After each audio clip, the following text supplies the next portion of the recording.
façon nit yi nga xamante ni waroo am si ñoom confiance bon façon nit yi nga xamante ni waroo am si ñoom confiance jamais parce que am na ay nit ñoo xamante ni boo amee si ñoom confiance mooy nga jël dóor bal sa bopp nga dóor bal sa bopp nga faatu beneen parce que am na nit ñoo xamante ni boo leen mayee confiance ba mu ëpp loolu mooy xaru parce que dinañ yàq sa àdduna yàq sa lépp. Première genre personne yi nga xamante ni war leen jox confiance mooy traître koo xamante ni trahir kat la koo xamante ni ñeme naa trahir nit pour ànd ak yow wala dafa trahiroo nit pour ànd ak yow soit sa copine wala tamit sa copain ku jigéen comme mun a nekk tamit ku góor ku jigéen bu bàyyee copain pour mun a ànd ak yow defar sa bopp à tout moment yi tamit mun na la bàyyi dem ànd ak keneen comme góor tamit bu bàyyee meilleur xaritam pour nekk sa xarit mun na la bàyyiwaat dem ànd ak keneen genre nit yi boo amee ñoom relation fexeel xam bu baax li ngay wax ak ñoom bu leen mus a jox say secret parce que heure bu ñu la abandonné mun nañ la détruire. Dafa am benn xale bu góor bu mos a ñëw ci benn dëkk bu yor xaalis bu bëri fekk am benn xale bu jigéen boo xam ne dafa am na ku mu nekkaloon dafa amoon beneen jëkkër bëggante woon nañ torop ci xale bu jigéen bi mu doon wane. léegi nag xale bu jigéen bi mu gisee kii dafa bëri xaalis mu intéressé wu ci moom mu fexee bàyyi kee pour ànd ak booy bi am xaalis bu bëri. léegi ku góor gi tamit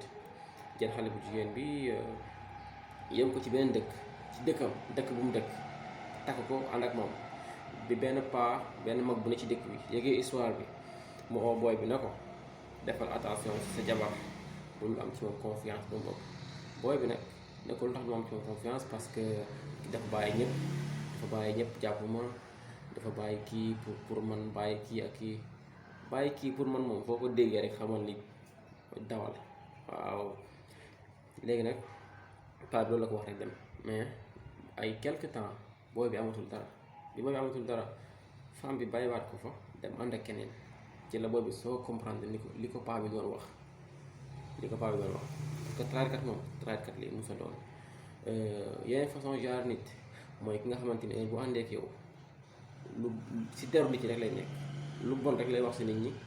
di yàq deru nit xamal ne yow tamit heure bu àndee ak ñeneen dina yàq sa der. ku ànd ak yow di yàq deru nit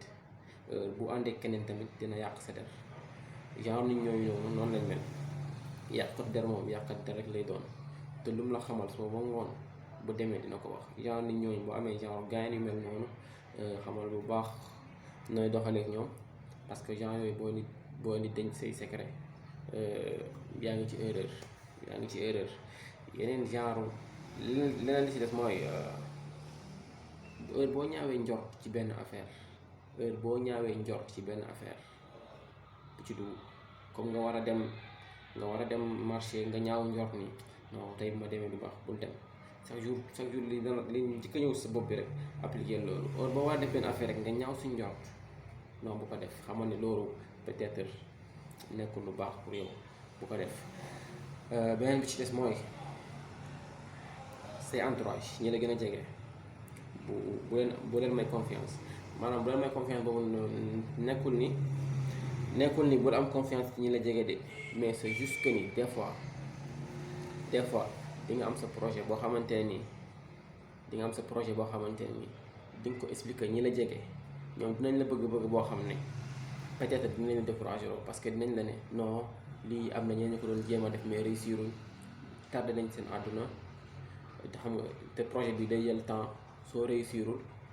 waaye di nga toog ay 2-3 ans di ko def boo réussirul da ngay tardé lu bëri parce que boo toogee 2 ans di ci benn projet te réussirul vraiment muy loolu yàq nga sa temps bu bëri. léegi nag am na ay projets yoo xamante ni boo ko amee doo ko wax ku nekk da nga koy garder secret pour sa bopp wala tamit koo xamante ni am na expérience ci projet yooyu noonu ci genre projet yooyu parce que des fois da nga bëgg a nekk entrepreneur wala nga bëgg a nekk journaliste wala nga bëgg a nekk joueur nga wax ko say mbokk sa xarit sa frère say sœur say waa kër mais ñoom bëgg bi ñu la bëgg mooy tax duñ la nangoo bàyyi nga yàq trop de temps ci projet boobu pour bu réussir nga woyee ji parce que yaa ngi dégg moo tax waroo leen ko kii exemple nga nekk benn boy jeune joueur bu nga nekk joueur xam nga carrière joueur day jékki-jékki explosé mën nga tamit mën nga suivre ay école de football yu jeex ay centre def ay 5 ans fii ci Sénégal jàpp peut-être 10 ans ci championnat Sénégal te doo dem fenn championnat Sénégal nga xam ne am xaalis tey da ngay wax say mbokk dama bëgg a nekk joueur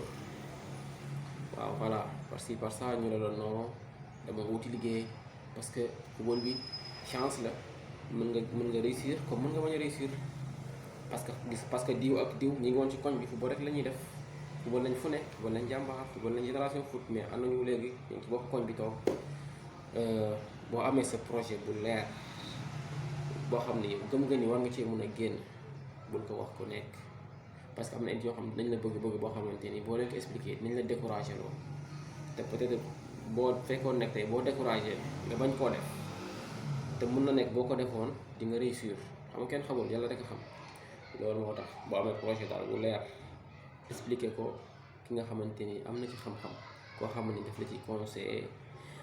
pour nga gën see jàpp mais pas pour koo xamante ni boo ko waxee dina la découragé loolu mooy temu tey bi vidéo bi su leen neexee fekkoon neex na leen da ngeen di abonné ngeen laal j'aime yi su fekkee tamit am na yeneen genre kii yu leen xaw a jaaxal ngeen laaj ñu ko ci commentaire yi naa tontu ñëpp ci commentaire yi bu leen fàtte abonné wu nag surtout abonnement bi lu am solo la. beneen bi ci des moom question la est-ce que mos nañ la trahir est-ce que mos nga dund expérience boobu noonu trahison maanaam sa xarit sa copain sa gaañ mos na la trahir ou bien tamit sa copine mos na la trahir est-ce que mos nga dund trahison boo xamante ni nit ki da nga amoon si moom confiance trop après moom mujjee la trahir.